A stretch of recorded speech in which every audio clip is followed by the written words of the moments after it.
在贵州赤水的大山深处，我们发现有2栋房屋居住在半山腰上，前方呢就是陡峭的山坡，后面呢是高山。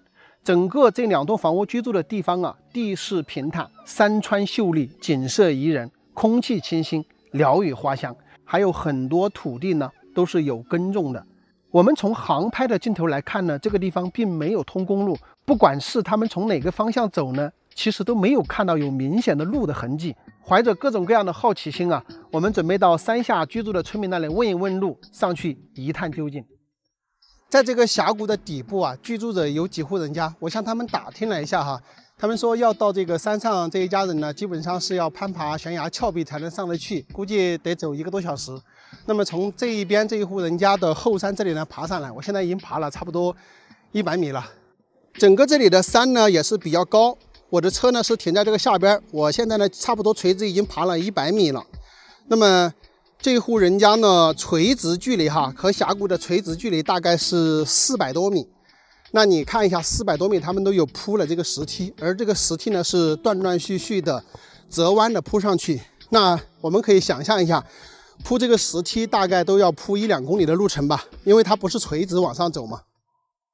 大家可以看一下他们下山的这个路啊，铺这个石梯啊，都不知道要铺多久。我估计没个3年2年他也铺不下来。可以说以前居住在上边的人是非常的勤劳的。去上边的路啊，要穿过大片大片的这个竹林。这里的风景大家看一下，非常的漂亮，全部都是竹子。走在这个竹林里边，真的是让人心旷神怡啊，整个心情都要变好不少。我真的是特别喜欢赤水这边的地形地貌。青山绿水加上这种特殊的丹霞地貌啊，看起来真的非常的漂亮。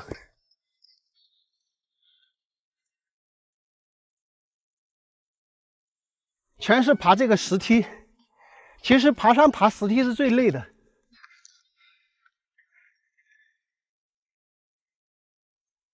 哎呀，太累了，休息一下，补充一点能量啊，喝一喝娃哈哈的苏打水。大家不是现在都在支持娃哈哈吗？苏打水挺好喝的。走累了吧？汗水钻眼睛，然后鼻涕呢也在流，我天哪！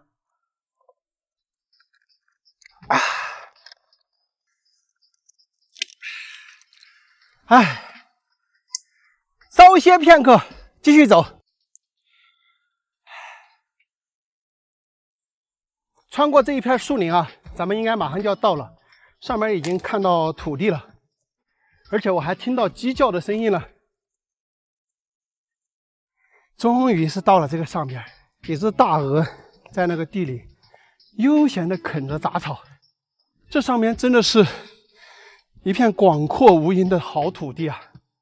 半山腰的位置，居然有这么平坦的地方，这儿太舒服了。那边那个地里看到有个阿姨啊，我们待会儿去跟她打个招呼。我们上来之后呢，就看到这里有一栋房屋啊，这栋房屋呢好像是废弃了。然后这个地板的话，都是用石头来铺的。只不过现在这一户人家呢，应该是没人在家居住了。然后有养一些蜂在这里，但是这个呢，可能是上边一户人家养的。因为我在下边的时候问过下边居住的村民哈，他们说这个上边呢，以前确实是一个小村子啊，好几户人家，但是现在呢，只有1家人居住在这里。这里是以前的这个洗菜台，包括磨刀的地方，对吧？然后水缸什么的都还在这里，只不过呢，人已经不在这里居住了。然后我们可以看到这片的土地呢都有耕种啊，估计就是那个阿姨在种的。这些鹅呢也是他家养的，包括那里还有几只鸡。吃饭没到，老人家？吃过了。吃过了。耶，你们这儿还可以哦，看得开完了。香还是香呀，就是破破烂的走嘛。都是像样破破烂的走。你是住哪的呢？住那家是吧？哦，那些娃鸡都是你养的？我养的噻。你们还有几个人在家里面嘛？我家人又多，这儿都是出门口了些。都出去了哈。你们这边姓啷个哟？我在姓王。都姓王吗？我们这儿没姓金。他们姓金。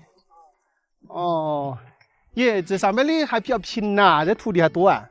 土地多得很，丢荒的多得很，种的少得很咯。你这土地是用锄头挖呀？锄头人去哇。没得那个牛的呀？没用就用你水台用去用就。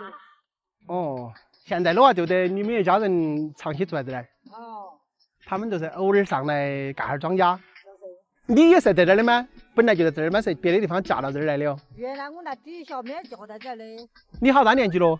我70岁了马上。你都快70了。啊。呀，看起还有点看不出来些。我面子就嘛就是70岁。明年是70岁了哈。啊。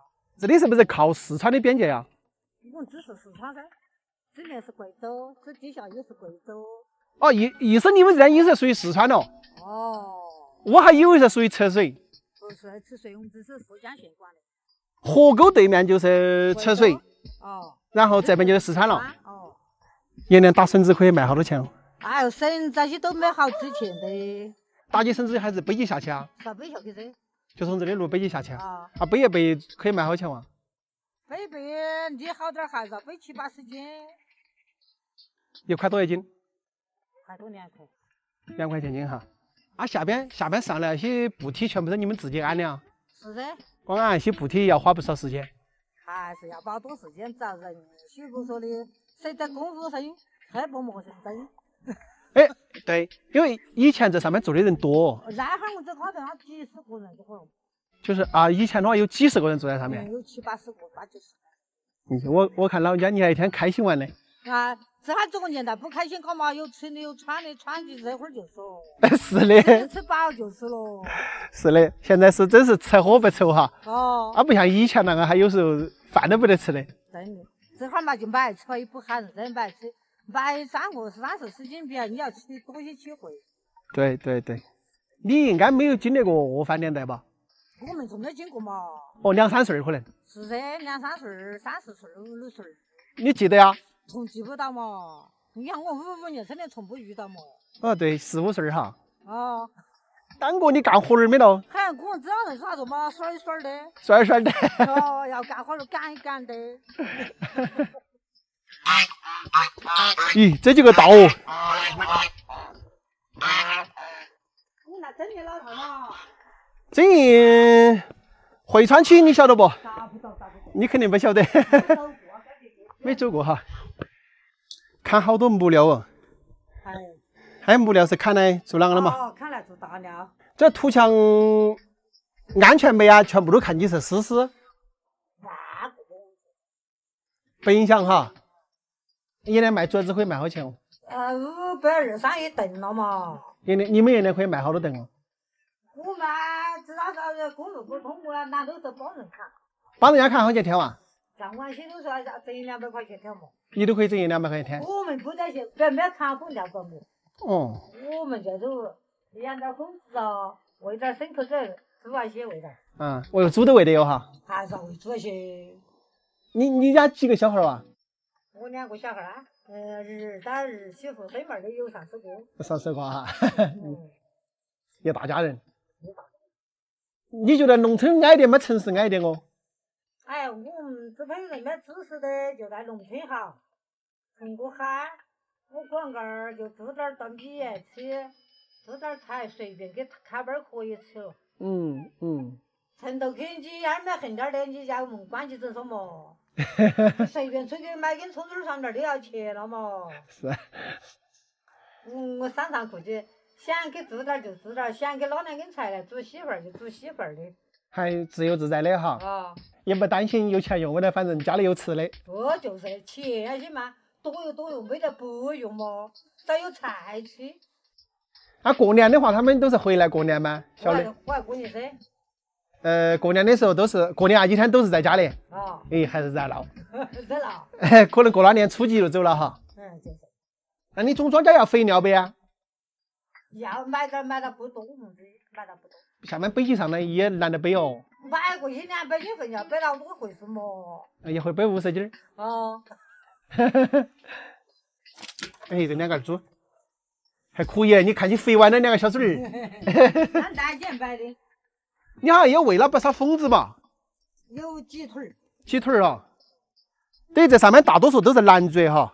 蓝嘴、赤嘴、花嘴都有。这种就是蓝嘴噻。哦。那蓝嘴长得大跟家呀。这家土地收了都不大的。你去年喂3-4个猪卖没得？我花300噻，我都要去广州老板去去买。广州老板来买几去？哦，那在上面倒锅就转身来买就来撒盘就可以。哦，等于你们小的在广东打工。哦。然后对那边的朋友他要这边的肉哈，你跟他喂起他来盘起去。哦。哦，你这个还卖得远呐，你的猪还。大小。我带你有2瓶酒送给你。不。啊，我们贵州的酒。不，不要送我，不要送我。哎，客气。要不得。我们自家公司的酒。那我不打扰你了，你要干活儿了，我怕要打扰你干活儿了。我反正是耍。我慢慢的走起下去。要得。还有。抓也抓住要得哦。咦，有啷个要不得？那我走了，娘。你们这儿是喊娘娘吗？喊啷嘛？喊娘娘可以。是喊娘娘哈。啊，那我走了，你慢慢的忙哦，我不打扰你干活儿。哎，这个上边的环境啊，真的是非常的不错，几山都看得很开。然后他们这边的这些人家呢，他都是住在这个相当于一个山梁的位置。然后呢，所有的这些土地也都是非常的平坦，水源也是不缺的。所以这个上边以前居住在这种地方是非常舒服的。这个地方呢，目前就只看到了2栋房屋。那么那个阿姨呢，她是住在上边那一栋，这一栋房屋呢是没有人居住了。那阿姨说呢，这个房子的位置以前还建有一个纸厂，当然这个要追溯到50-60年前了。那现在呢是没有了。大家知道我们用的这个纸巾啊，你们可以看一下那个包装上啊，要么就是用竹浆，要么就是用木浆啊，就是2种原料来制作的。最远古的时候做纸呢，就是用竹子来做的。这个地方整个视野是非常开阔的，除了后山是靠山之外，另外的几边全部都是可以看很远很远。我们从阿姨这里了解到呢，整个这个上边原先呢有70-80个人居住，只是现在交通不便呢，全部都搬走了，只有他们一家呢还留在这里居住。因为这里上下山只能走我上来的这条路，所以说呢，这个运送物资非常的艰难，其他人呢都搬走了。未来呢，我们也可以断言，很多东一家西一户的村庄呢，将来会不复存在，只有那种超大的村庄呢，才有可能保留下来。像上边这么漂亮的地方，大家喜欢吗？你们可以在视频下方留言评论哈。今天的视频呢就到这里，咱们下期再见，拜拜。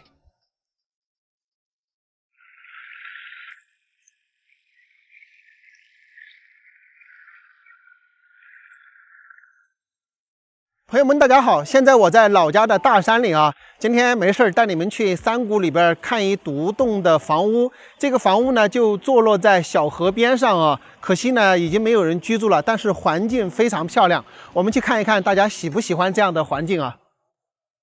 这边呢是一个山谷的这种形态，那么我们现在已经隐约的可以看到房屋的位置了。边上这里呢就是一条小河，这里真的是山清水秀啊。非常的美，那么河流呢就围绕着房屋边上，特别的漂亮哈。你看，我们要进入到这一户人家呢，我们这里还得过这个小河，河水也是非常的清澈。那基本上去到他们这里呢，就是顺河而上啊，离这个公路并不远啊，步行上来呢大概就是10分钟左右。我们可以看到这里有好几大块的这个土地哦。那么像这些土地呢，都是可以种植水稻的。你们是不是有那种感觉，这个地方可能以前居住的人是比较富裕的，是吧？这个房屋大家看着的感觉是什么？是不是非常的舒服，非常的宁静？就坐在这个小河边，我们过来看看。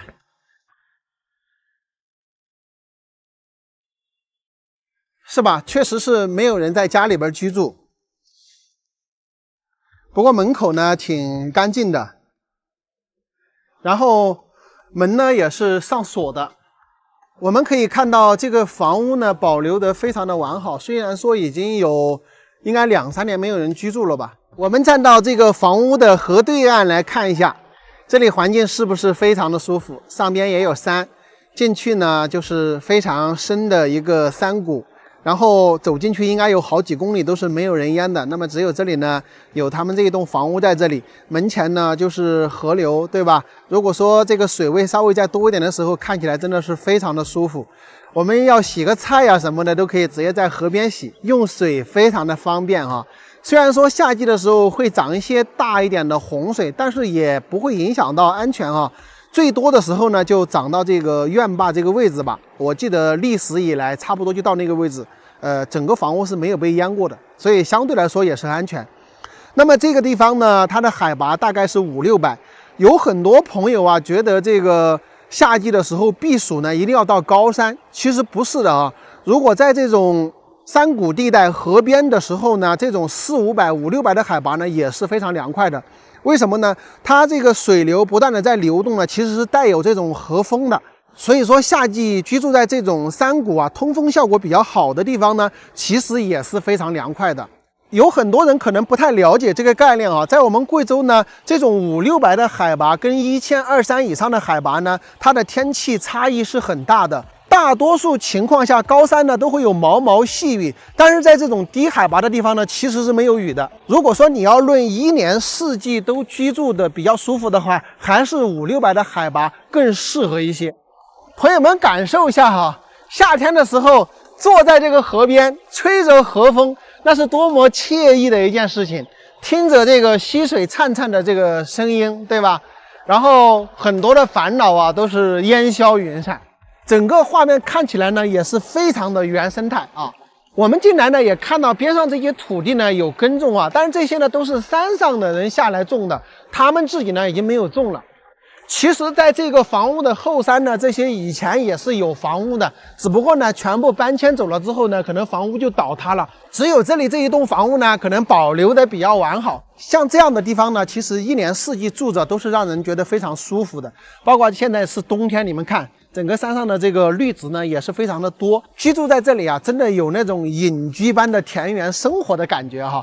我们可以稍微养一点鸡仔自己吃，河边的话我们可以养点鱼，是吧？自己想吃的话就到河里去捞鱼来吃就可以了，很方便。我们要种点地种点菜的话，这个周边也有大面积的土地，也都能实现。所以这个地方应该是满足了很多朋友对于这种田园乡村生活向往的这种场地啊。